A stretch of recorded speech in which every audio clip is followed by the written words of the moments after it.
Please stop. My hands hurt so much." 7-year-old Chloe's scream echoed through the walls of the luxurious mansion, while her stepmother, Christy, continued pressing the piano lid down on the girl's fingers. "If you ever touch this filth again, I'll break them this time."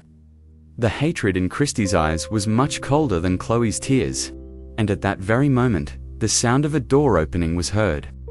The early morning hours were still echoing through the marble corridors of the mansion.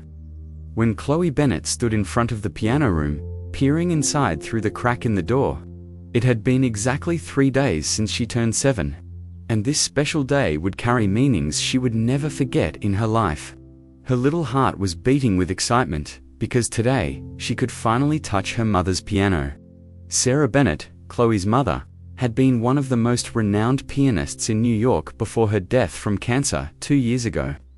Her Steinway grand piano still sat in the same spot in the mansion's music room, covered with a pristine white cloth that Christy insisted on keeping there.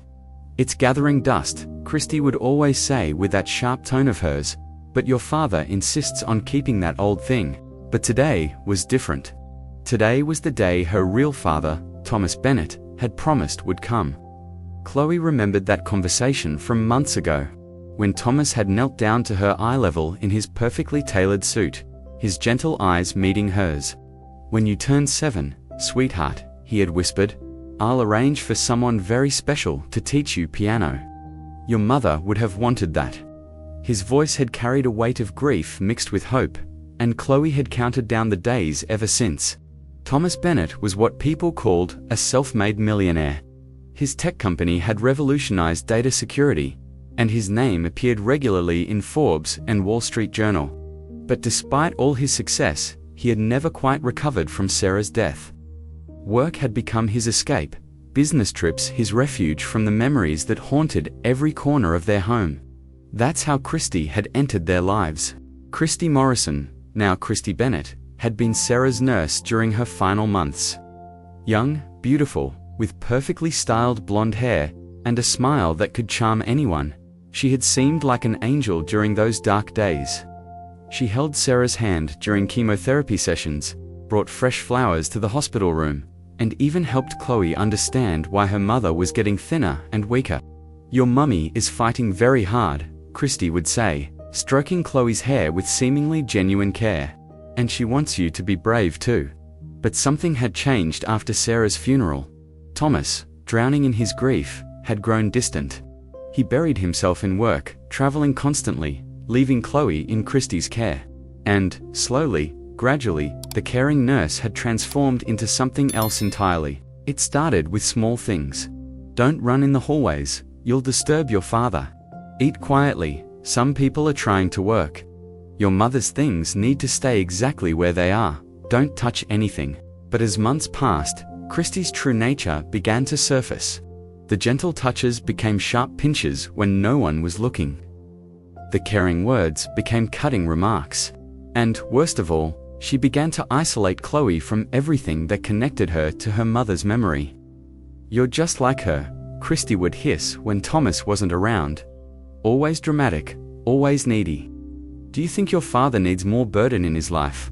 Now, standing outside the piano room on this crisp morning, Chloe felt her heart racing with a mixture of excitement and fear. Through the crack in the door, she could see the white cloth covering her mother's piano. And for a moment, she could almost hear Sarah's voice again. "Music comes from the heart, baby," her mother used to say.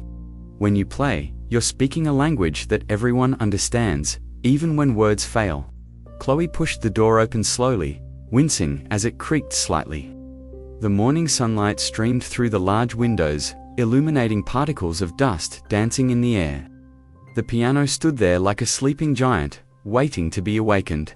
With trembling hands, Chloe approached the bench and pulled away the white cloth. The black and white keys gleamed in the sunlight, each one holding the promise of melodies her mother once created. She climbed onto the bench, her small frame barely reaching the keys comfortably. She remembered watching her mother's hands glide across these very keys, creating magic that filled their home with warmth and love.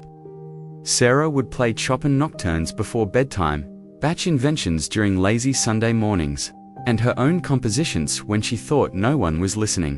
Chloe placed her tiny fingers on the keys, trying to remember the simple melody her mother had started teaching her before she got sick. It was Far Elise, or at least the opening bars of it. Sarah had said it would be Chloe's first real piece. The first note rang out pure and clear in the silent room. Then the second, and the third. Chloe's heart soared as she managed to play the opening phrase, albeit slowly and with some hesitation. It wasn't perfect, but it was music, and it connected her to her mother in a way that nothing else could. She was so absorbed in the melody, so lost in the memory of her mother's guidance, that she didn't hear the sharp click of high heels on marble approaching the room. But then a shadow fell across the piano keys, and Chloe's blood ran cold.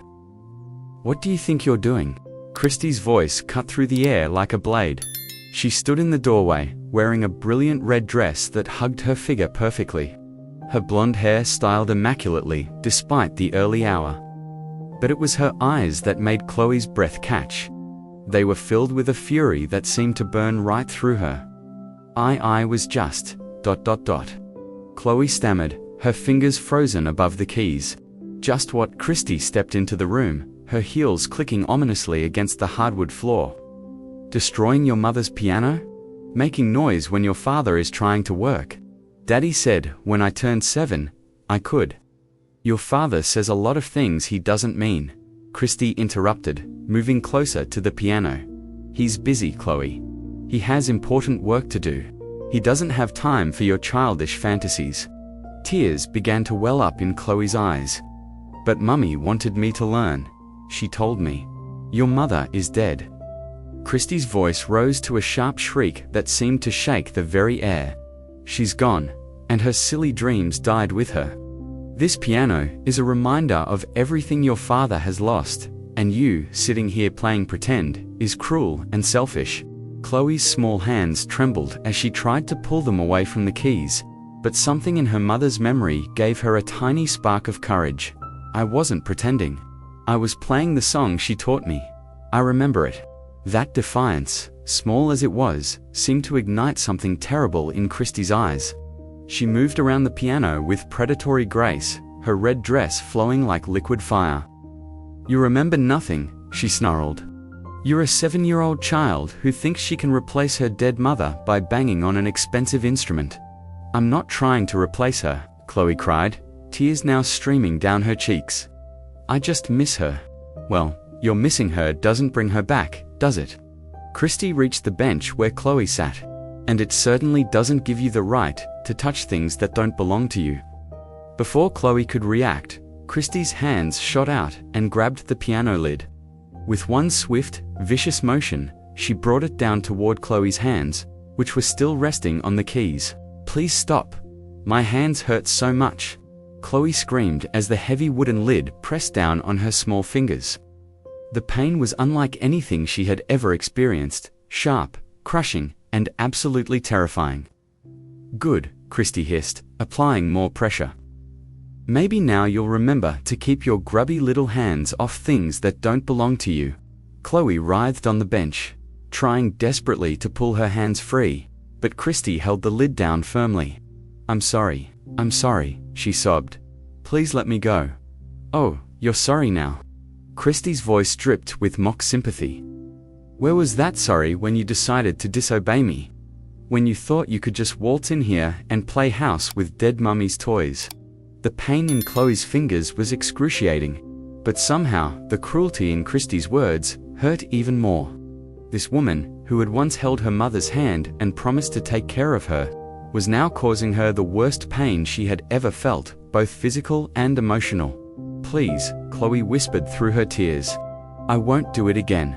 I promise I won't touch the piano anymore." "Damn right you won't," Christy snarled. "Because if I catch you in here again, if I see you so much as looking at this piano, I'll do much worse than this. Do you understand me?" Chloe nodded frantically, her vision blurring with tears and pain. "I can't hear you." Christy pressed the lid down harder. Yes, I understand," Chloe screamed. "You understand what?" "I understand, I'll never touch the piano again." Christy smiled, but it was a cold, satisfied expression that made Chloe's blood freeze. "There's my good little girl. See how much better things go when you listen to..." The sound of the front door opening echoed through the mansion, followed by familiar footsteps on marble. Heavy, purposeful, wearing what sounded like expensive leather shoes, Christie's grip on the piano lid loosened slightly, her head turning toward the sound.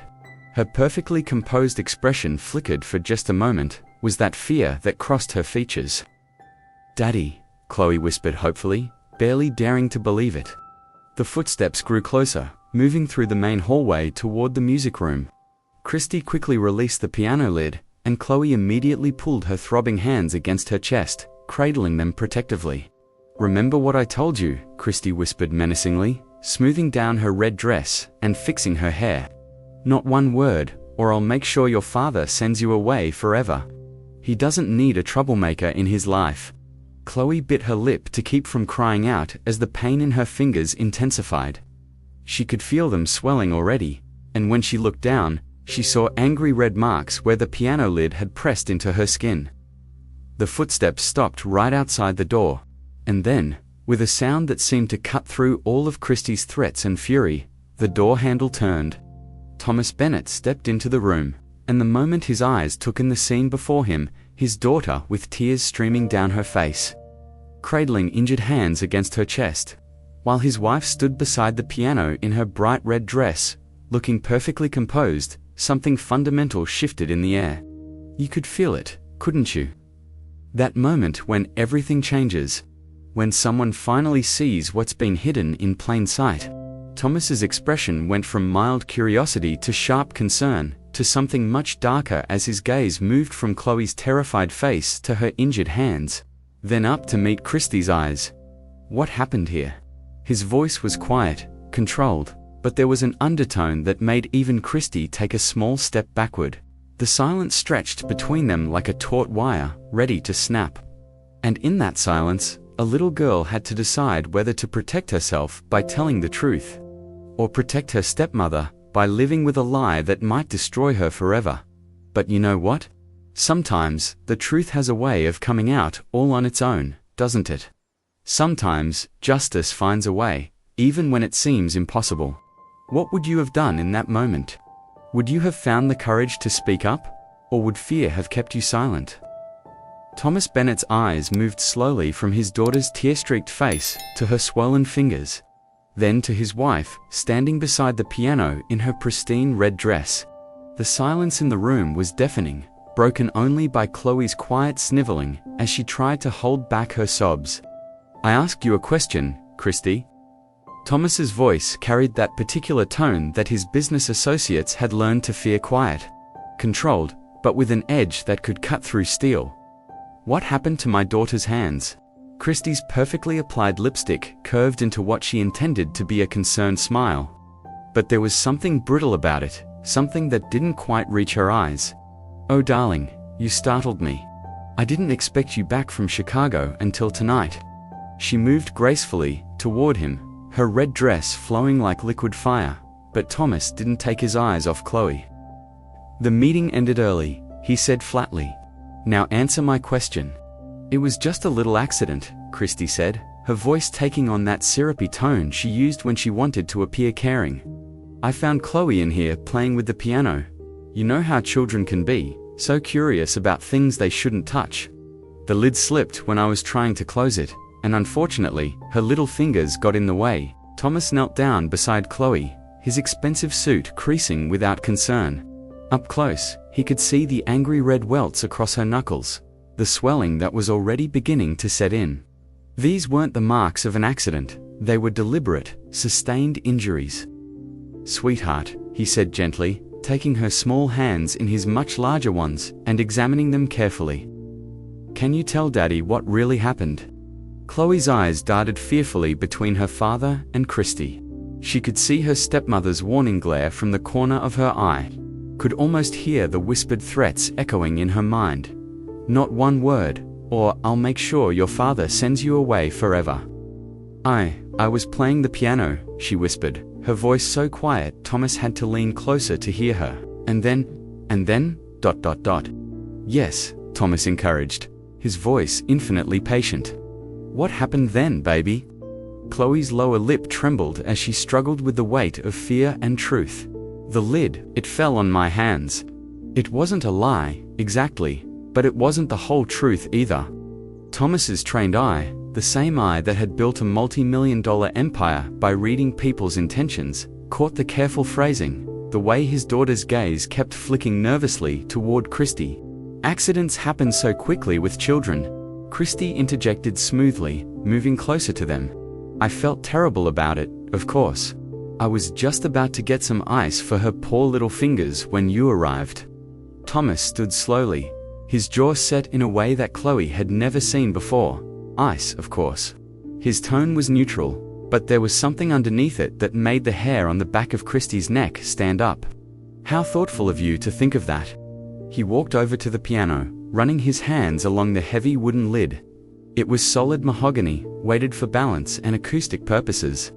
It would take considerable force to make it slip with enough impact to cause the injuries he'd seen on Chloe's hands. This is a heavy lid, he observed quietly. Designed specifically not to slam shut accidentally. There are safety mechanisms built in. Well, you know, old instruments. Christy laughed, but the sound was strained. Sometimes these safety features fail. Perhaps we should have it looked at by a technician. Thomas nodded thoughtfully, then did something that made Christy's blood run cold. He pulled out his phone and began scrolling through his contacts. What are you doing? She asked, trying to keep her voice light. Calling Dr. Morrison, Thomas replied. Chloe needs to have her hands examined properly. Injuries like this can cause permanent damage if they're not treated correctly. Oh, that's not necessary, Christy said quickly. I'm sure it's just bruising. Children heal so quickly at her age. But Thomas was already dialing. Dr. Morrison. Yes, it's Thomas Bennett. I need you to come to the house immediately. My daughter has injured her hands. No, I'd prefer you come here rather than us going to the hospital. Yes, I'll explain when you arrive, thank you. He hung up and turned back to Christy, who was now fidgeting with the hem of her red dress.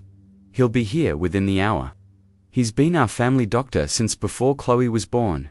He has a very good eye for determining how injuries occur. The implication hung in the air like smoke. Christy's smile faltered for just a moment before she recovered. Of course, darling, though, I'm sure he'll tell us. It's exactly what I said, just an unfortunate accident. Thomas picked up Chloe gently, cradling her against his chest. She immediately buried her face in his shoulder, breathing in the familiar scent of his cologne, mixed with the subtle smell of expensive fabric. For the first time since the morning's ordeal began, she felt truly safe. Let's get some ice on those hands, Thomas said, carrying her toward the door. And then we'll wait for Dr. Morrison together. As they left the music room, Christy followed behind, her heels clicking nervously against the marble floor. The perfect composure she'd maintained was beginning to crack, and Thomas noticed everything, every nervous gesture, every forced smile, every moment of hesitation. In the kitchen, Thomas carefully wrapped ice cubes in a soft towel and gently applied it to Chloe's injured fingers. She winced, but didn't pull away, trusting him completely. As he tended to her wounds, he began to ask questions in that gentle, patient way that had made him such a successful negotiator. Sweetheart, how long were you playing the piano before the accident? Not very long, Daddy. Maybe a few minutes. I was trying to play the song Mummy taught me. Thomas's expression softened. Fr. Elise. Chloe nodded, fresh tears spilling down her cheeks. I wanted to surprise you when you came home. You said when I turned 7. I remember what I said, Thomas assured her, stroking her hair, and I meant every word of it. Your mother would have been so proud to hear you playing her piano. From across the kitchen, Christy made a small sound, perhaps frustration, perhaps annoyance. Thomas glanced at her, noting how she turned away quickly when their eyes met. Christy, he said evenly, could you give us a few minutes alone? I'd like to talk to Chloe privately. Oh, I don't think that's necessary, Christy replied quickly. I should stay, in case she needs anything. I insist, Thomas said, and there was steel in his voice now. Please. Christy hesitated, clearly torn between wanting to monitor what was said and not wanting to appear suspicious by refusing. Finally, she nodded stiffly. "Of course, I'll be in the living room if you need me." Once she was gone, Thomas pulled the chair closer to Chloe and sat down, bringing himself to her eye level. "Now, sweetheart, I want you to tell Daddy exactly what happened, and I want you to know that you won't get in trouble, no matter what you say. Do you understand?" Chloe nodded, but her eyes were still wide with fear. "Did Christy tell you not to tell me something?" The question hit its mark. Chloe's face crumpled, and she began to sob in earnest. She said, "If I told you, you'd send me away forever because you don't need a troublemaker." Thomas felt something cold and hard settle in his chest. "Baby, listen to me very carefully. I will never, ever send you away. You are my daughter, and I love you more than anything in this world. No one, and I mean no one, has the right to tell you that I would abandon you." But she said, ... double quotes, Chloe hiccuped through her tears. What else did she say? And slowly, carefully, with Thomas's gentle encouragement, the truth began to emerge. How Christy had found her playing the piano. How she'd screamed at her about disturbing the peace, about being selfish and cruel. How she'd grabbed the piano lid and deliberately pressed it down on Chloe's fingers while screaming at her about touching things that didn't belong to her. With each revelation, Thomas felt his anger growing, not the hot, explosive kind that burns out quickly, but the cold, calculating rage of a man who has just discovered that someone he trusted has been harming his child. "She said Mummy was dead, and her silly dreams died with her," Chloe whispered. "She said I was trying to replace Mummy and that I was cruel and selfish."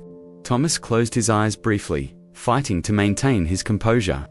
When he opened them, Chloe saw something in her father's expression that she'd never seen before, a hardness that seemed to transform his entire face. "Sweetheart, I need you to understand something very important," he said, his voice deadly quiet. "Nothing that happened today was your fault. Nothing. You have every right to play your mother's piano. In fact, that's exactly what she would have wanted." He stood and walked to a drawer, pulling out a key that Chloe had seen him hide there months ago. "This is the key to your mother's desk upstairs. Tonight, after Dr. Morrison leaves, I'm going to show you something she wrote for you before she died. But right now, I need you to be very brave and tell Dr. Morrison exactly what you told me. Can you do that?" Chloe nodded, wiping her nose with the back of her uninjured hand. The doorbell rang, and Thomas went to answer it. Dr. Morrison was a kind-faced man in his 60s who had delivered Chloe and had been treating the Bennett family for years. He took one look at Chloe's hands and immediately got to work, examining them with the thorough professionalism that had made him one of the city's most respected physicians. "These are compression injuries," he announced after several minutes of careful examination, consistent with sustained pressure from a heavy object. "The pattern suggests the fingers were trapped and held in position for an extended period. This wasn't caused by something falling accidentally." Thomas felt vindicated, but there was no satisfaction in it. What kind of treatment will she need? The good news is that there don't appear to be any broken bones, though we should get X-rays to be certain. The bruising and swelling should subside within a few days with proper care. However, Dr. Morrison looked directly at Thomas, his expression grave. "I need to ask how this happened." Before Thomas could answer, Christy appeared in the doorway, having obviously been listening from the next room. "As I told my husband, it was an accident with the piano lid." Dr. Morrison turned to look at her, then back at Chloe's hands. "These injuries are inconsistent with an accidental closure. The pressure was applied deliberately and maintained."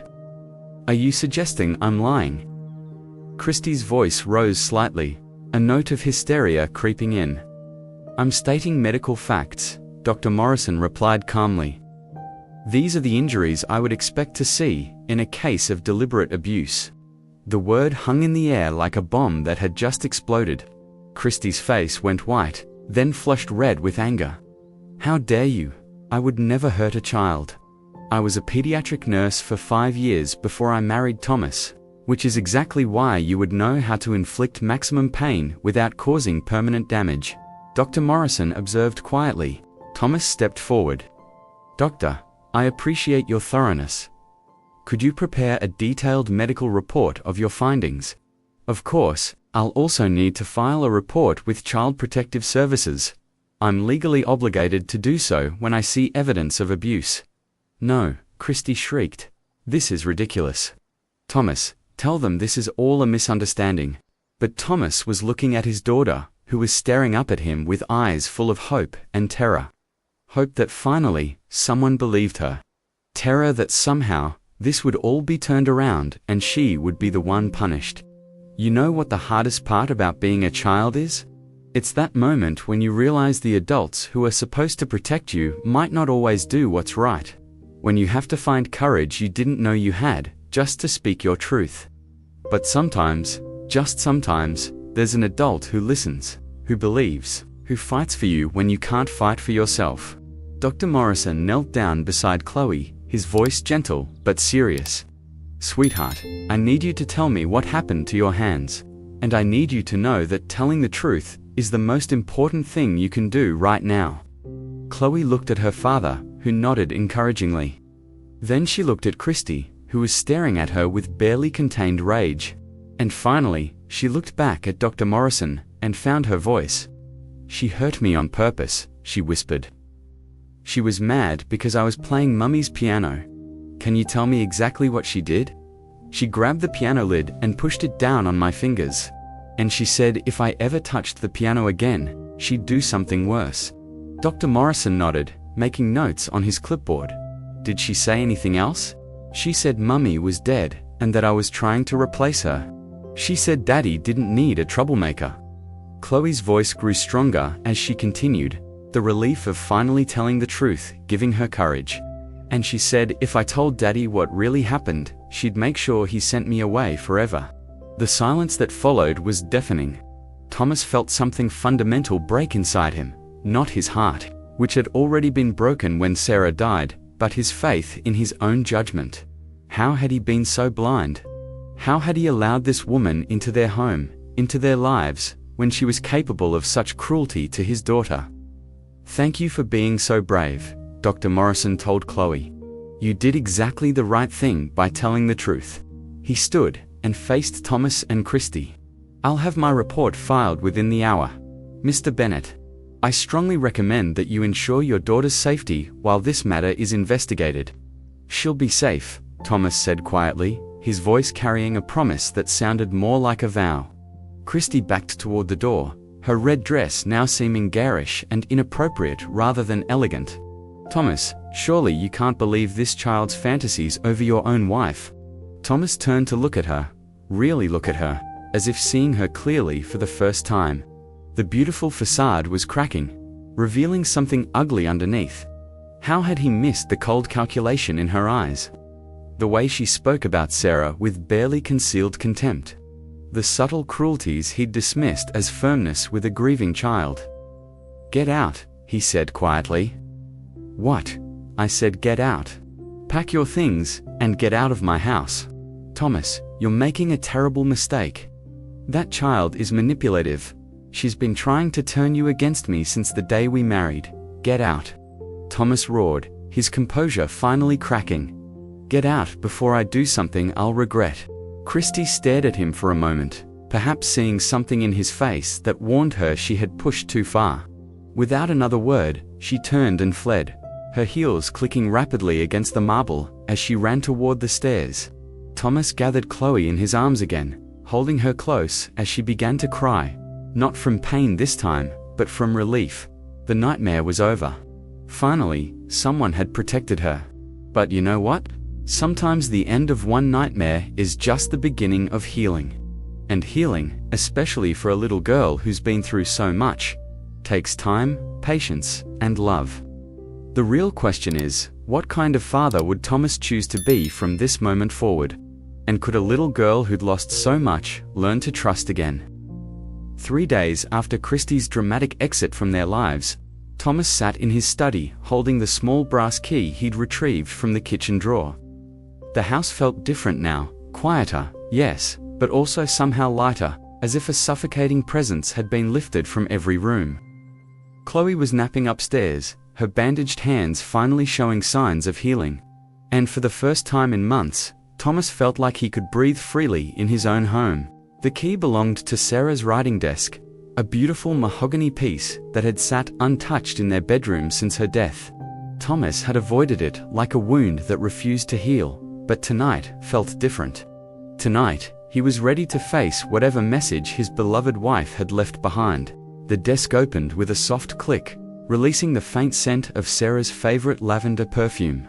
Inside, arranged with the meticulous organization that had been so characteristic of her, were several manila envelopes, each labeled in her elegant handwriting. For Thomas Reed first, for Chloe when she's ready to learn, for Chloe's 16th birthday, for Chloe's wedding day. With trembling hands, Thomas opened the envelope marked for him. Sarah's handwriting was shakier than usual, written during her final weeks, when the cancer treatments had weakened her significantly. But every word was clear and deliberate. "My dearest Thomas," it began, "if you're reading this, it means I'm gone. And I pray that you found the strength to open this desk at last. I know how much you hate dealing with painful things, my love, but there are things I need you to know, things I need you to promise me." Thomas paused, wiping his eyes with the back of his hand. Even in death, Sarah knew him so well. First, about Christy. "I know she seems like an angel now, caring for me so devotedly, but I've seen something in her eyes when she thinks no one is watching. She looks at our life, our home, our daughter, our happiness with a hunger that frightens me. I've tried to convince myself I'm being paranoid, that the medications are making me suspicious, but my instincts as a mother are screaming warnings I can't ignore." Thomas felt his blood run cold. Sarah had known. Somehow, even in her weakened state, she had seen what he had been blind to. "Promise me, Thomas, promise me, that you will watch Chloe carefully if Christy becomes part of your lives. Children can't always articulate when they're being mistreated, especially by someone who presents themselves as a caregiver. Look for the signs: withdrawal, fear of speaking up, changes in behavior around certain adults.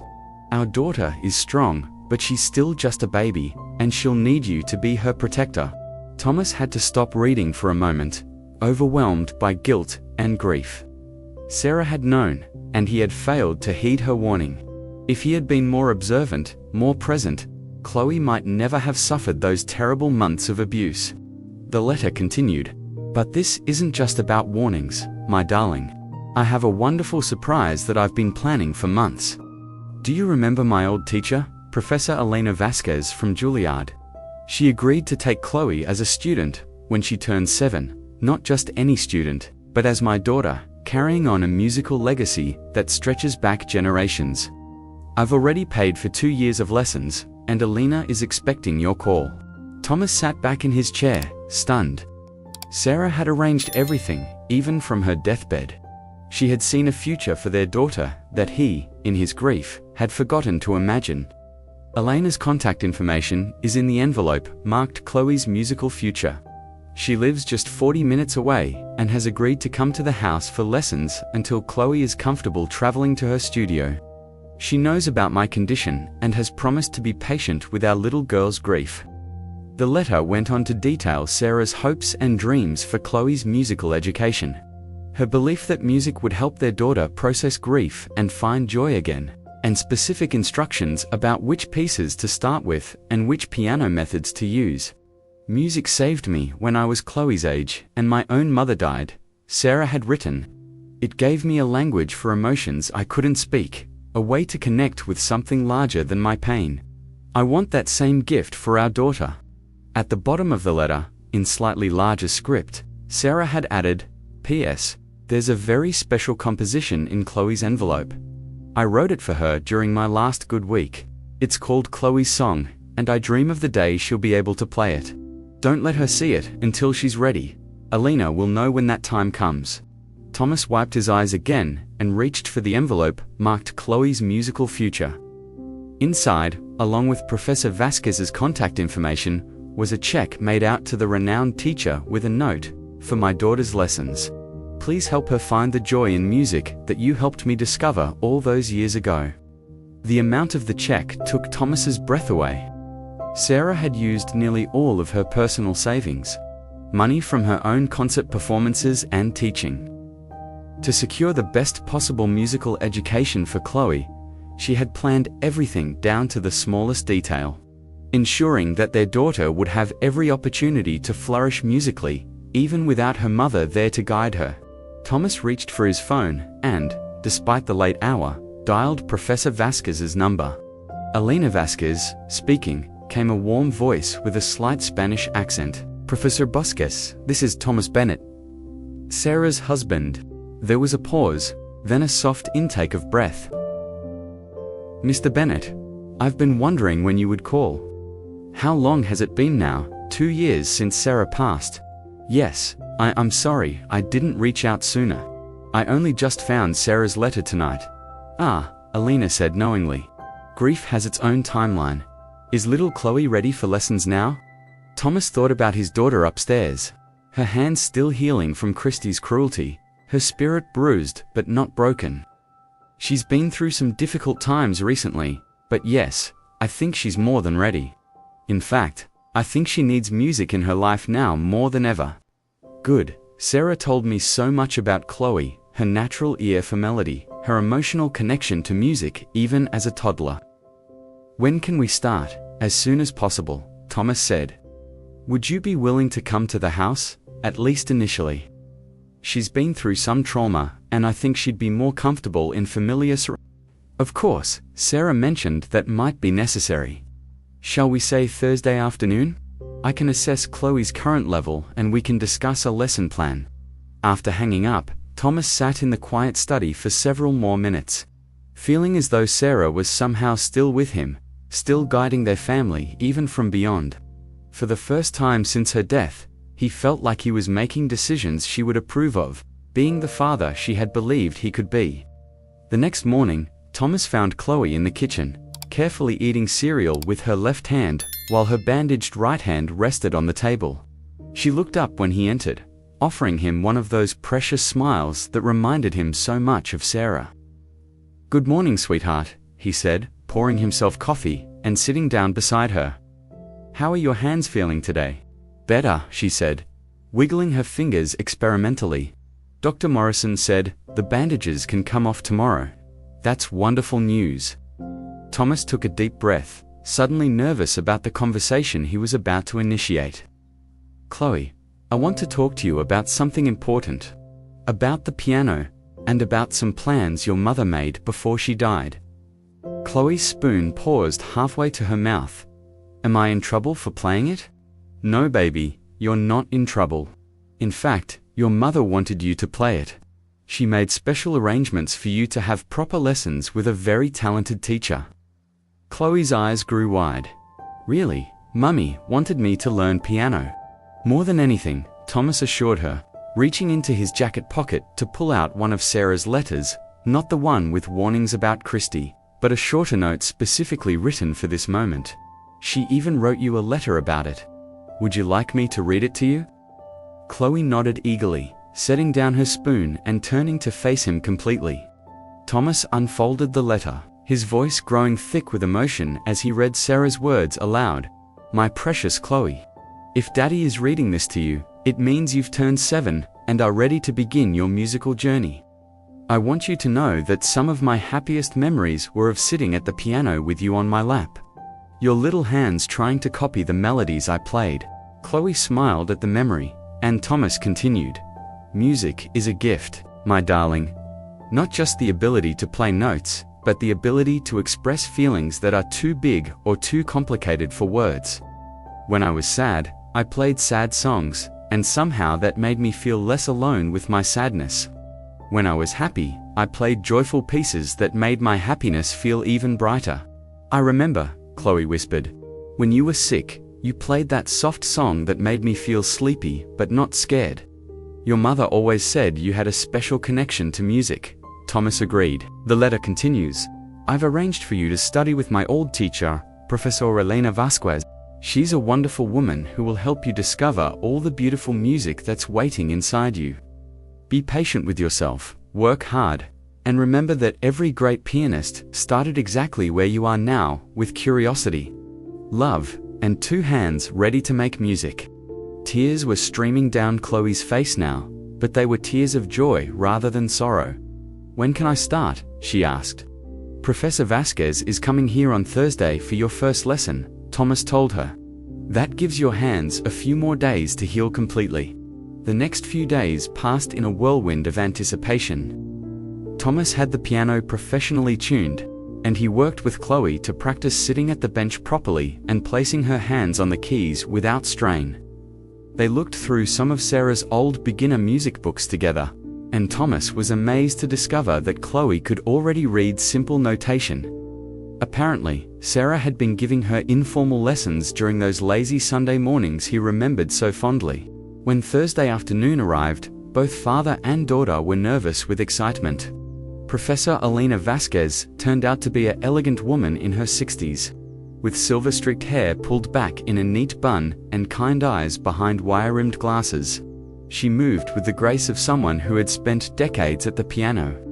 And when she spoke, her voice carried the authority of a master teacher, combined with genuine warmth. "You must be Chloe," she said, extending her hand to shake Chloe's newly unbandaged fingers gently. "Your mother told me so much about you. She said you have music in your heart that's just waiting to come out." Chloe beamed. "She taught me a little bit of Faralise before she got too sick." "Ah, Faralise, a beautiful choice for a first piece. Your mother had excellent taste. Shall we go to the piano and see what you remember?" In the music room, Professor Vasquez sat beside Chloe on the piano bench, her practiced eye taking in everything: the way Chloe positioned her hands, her natural posture, the concentration on her face as she picked out the familiar melody. "Very good," Elena said, after Chloe had played the opening phrases. "You have excellent finger independence for someone so young, and your sense of rhythm is quite natural. I can see why Sarah was so excited about your potential." Over the next hour, Professor Vasquez assessed Chloe's abilities, introduced some basic technical exercises, and began teaching her a simple piece called "Mary Had a Little Lamb" with proper fingering. Chloe absorbed every instruction like a sponge, her enthusiasm infectious and her progress remarkably rapid. "She's a natural," Elena told Thomas quietly, while Chloe practiced her new piece. Sarah was right. This child has genuine talent. With proper instruction and practice, she could develop into quite an accomplished pianist. Thomas felt a surge of pride watching his daughter at the piano, her small fingers moving carefully across the keys, her face lit up with concentration and joy. This was what Sarah had envisioned: not just lessons, but a return to happiness. A way for Chloe to connect with her mother's memory while building something new and beautiful for herself. After Professor Vasquez left, scheduling regular weekly lessons, Chloe spent the rest of the evening at the piano, practicing her new piece and experimenting with the melody of Faralise. The house was filled with music again for the first time since Sarah's death, and Thomas realized that the silence had been broken in the most perfect way possible. That night, as he tucked Chloe into bed, she looked up at him with shining eyes. "Daddy, do you think Mummy can hear me playing?" Thomas considered the question seriously. "I think your mother's love is always with us, sweetheart. And I think when you play her piano, you're having a conversation with her that doesn't need words." "I want to get really good," Chloe declared. "I want to play all of her favorite songs. With Professor Vasquez helping you, and with practice every day, I know you will," Thomas assured her. "But remember what your mother wrote: be patient with yourself. Learning piano is a journey, not a race." As he turned off her bedroom light, Thomas realized that for the first time since Sarah's death, he was genuinely looking forward to tomorrow. The nightmare of Christy's presence in their lives was over. Chloe was healing both physically and emotionally, and their home was becoming a place of music and love again. But perhaps most importantly, he was finally being the father Sarah had believed he could be: present, protective, and devoted to nurturing their daughter's gifts and happiness. The piano was no longer silent, and neither were their hearts. 6 months had passed since that terrible morning when Christy had hurt Chloe's hands, and the Bennett household had transformed into something Sarah would have been proud to see. Music filled every corner of the mansion now, not just from the piano, but from Chloe's laughter, her excited chatter about new pieces she was learning, and the gentle conversations between father and daughter that had replaced the suffocating silence that once dominated their home. Chloe had progressed remarkably under Professor Vasquez's guidance. Her small hands could now navigate simple batch inventions, and she had mastered several of Chopin's easier pieces. But more importantly, the light had returned to her eyes, and the fearful, withdrawn child who had cowered in corners was now a confident little girl who ran to greet her father each evening, eager to demonstrate her latest musical accomplishments. Thomas had kept his promise to be present in his daughter's life. He had restructured his business operations, hiring additional managers to handle day-to-day responsibilities while he focused on being the father Chloe deserved. They had breakfast together every morning, he attended every piano lesson, and he had even started learning to play simple duets with her on weekends. It was a crisp October afternoon when Professor Vasquez arrived for what would prove to be the most significant lesson of Chloe's young musical life. She carried with her a manila envelope that Thomas recognized immediately. It bore Sarah's distinctive handwriting. "I think it's time," Alina announced, settling herself at the piano bench beside Chloe. "You've worked so hard these past months, and your technique has developed beautifully. I believe you're ready for your mother's special gift." Chloe's eyes widened with curiosity. "What special gift?" Alina opened the envelope carefully, revealing several pages of handwritten sheet music. The title at the top read Chloe's song in Sarah's elegant script, with a dedication below for my precious daughter. "May you always remember how deeply you are loved. Your mother composed this piece specifically for you during her final weeks," Alina explained gently. "It tells the story of a little girl who discovers that love never truly dies. It transforms into something beautiful that lives on in music, in memories, and in the hearts of those who remain." Thomas felt his throat tighten as he watched Chloe's face transform with wonder and emotion. She reached out tentatively to touch the sheet music, as if she were touching her mother's hand. "Can we play it now?" she whispered. "Let's start with the opening section," Alina suggested. The melody begins simply, like a child's first steps into a larger world. As Alina began to play the introduction, Thomas was transported back to Sarah's bedside during her final days. He remembered her humming this exact melody during the long nights when pain kept her awake, remembered her insisting that her composition notebook be kept close even when she was too weak to write. The melody was hauntingly beautiful.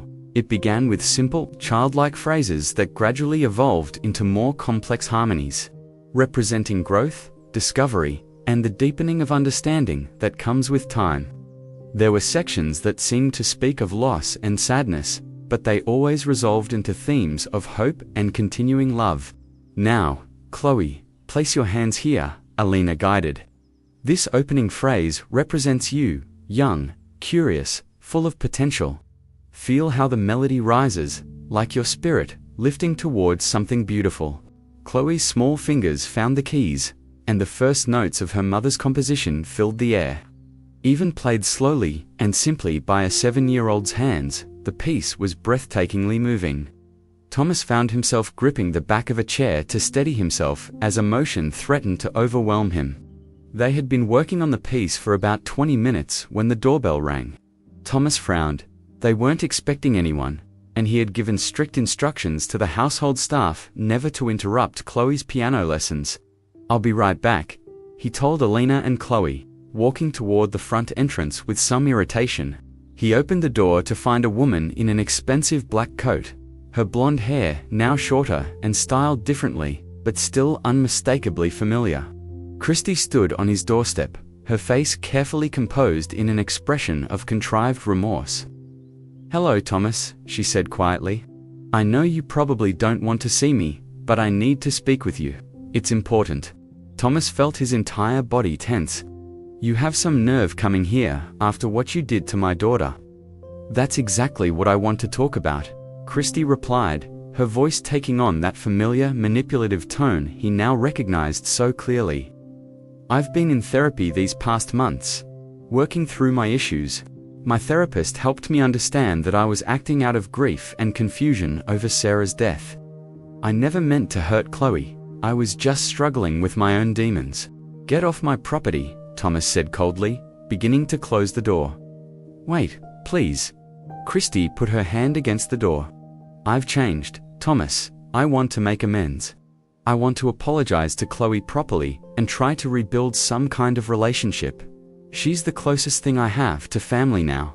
From inside the house, the sound of piano music had stopped abruptly. Thomas realized that Chloe must have heard voices at the door, and his blood ran cold when he considered what her reaction might be to discovering Christy's presence. "You will never have a relationship with my daughter," Thomas said firmly.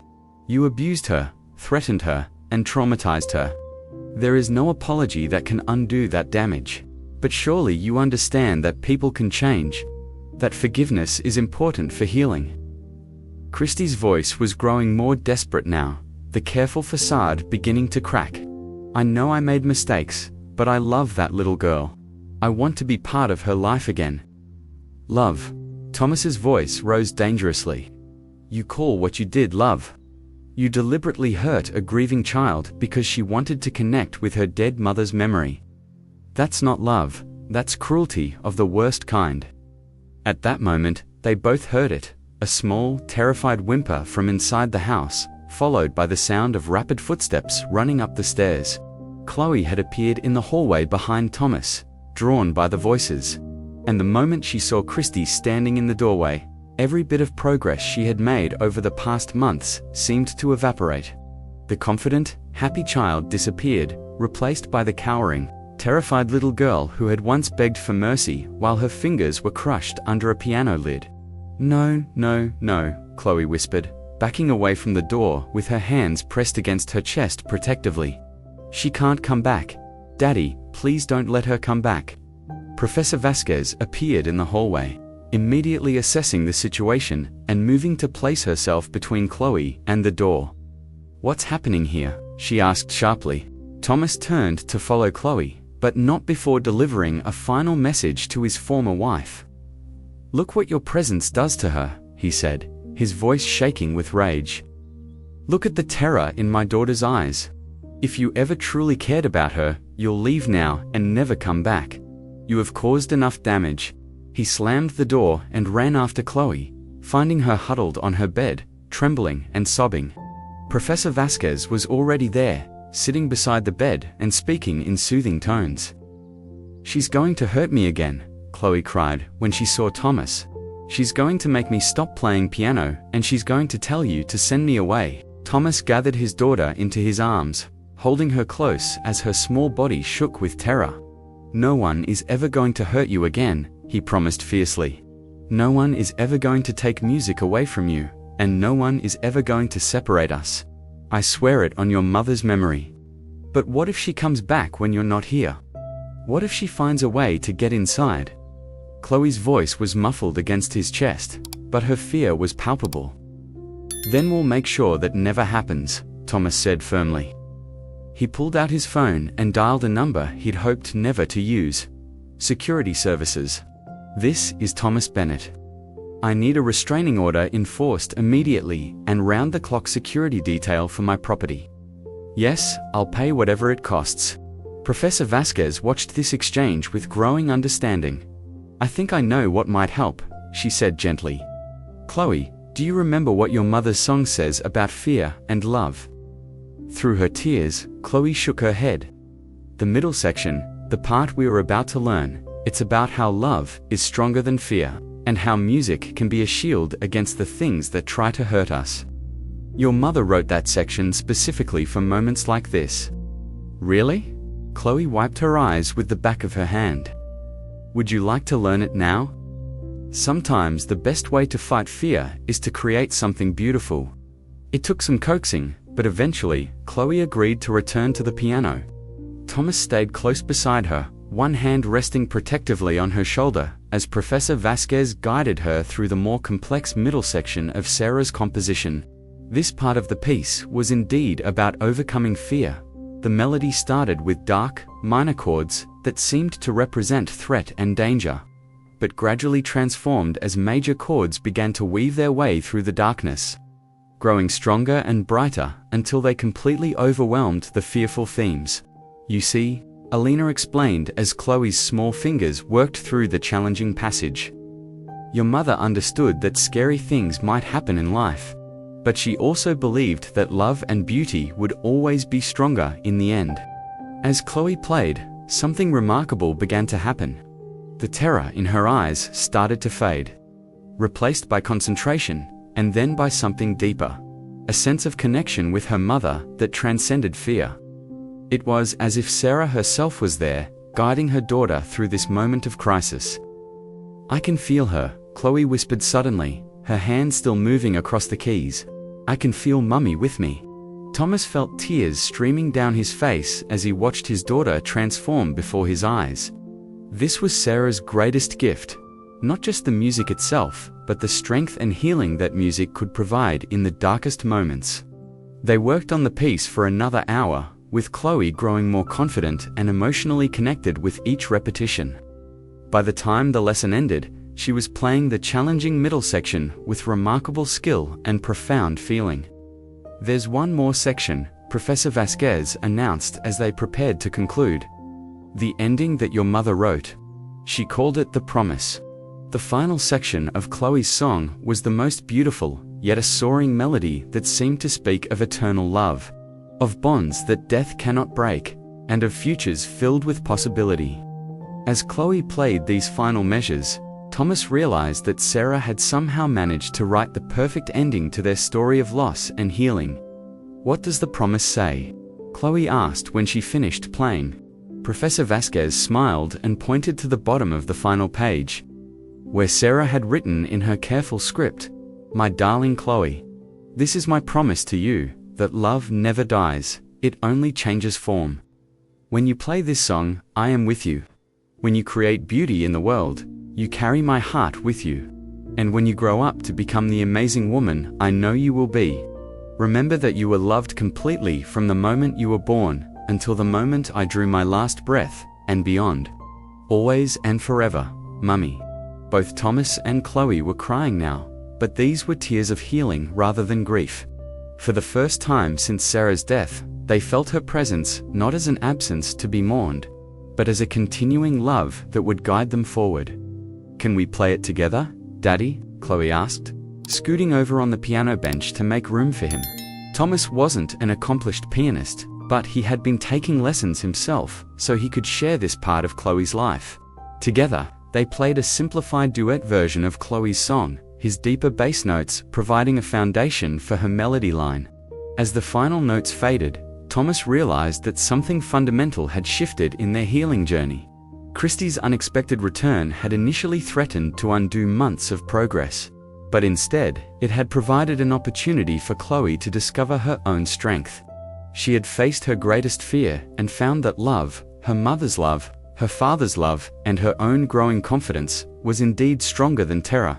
Professor Vasquez gathered her things quietly, recognizing that this was a moment for father and daughter to share alone. "She's ready for more challenging pieces now," she told Thomas at the door. "This experience has matured her emotionally, and that will make her a more expressive musician." That evening, as Thomas tucked Chloe into bed, she looked up at him with eyes that held a new kind of peace. "Daddy, I'm not scared anymore," she announced. "Even if she comes back, I know Mummy's song will protect me." "Your mother's love will always protect you," Thomas agreed. "But you know what? You don't need protection anymore, because you've found your own strength. You faced something that terrified you, and you discovered you were braver than you knew. Do you think Mummy would be proud of how I played her song?" Thomas kissed her forehead gently. "Sweetheart, your mother would be proud of the amazing person you're becoming. The music is just one part of it, but what matters most is your kind heart, your courage, and the joy you bring to everyone around you." As he turned off the lights, Thomas realized that their journey from tragedy to healing was complete. They would always miss Sarah, but her love lived on in the music that filled their home, in the bond between father and daughter that had grown stronger through adversity, and in the knowledge that some promises, the most important ones, really do last forever. Outside, security guards patrolled the perimeter of their property, ensuring that Christy could never again disrupt their peace. But inside, the real security came from something much more powerful: a family built on love, protected by music, and strengthened by the unbreakable bond between a father and daughter who had learned to heal together. The piano was no longer silent, and neither were their hearts. In the end, that was Sarah's greatest composition of all, not just a song, but a symphony of love that would play on for generations to come.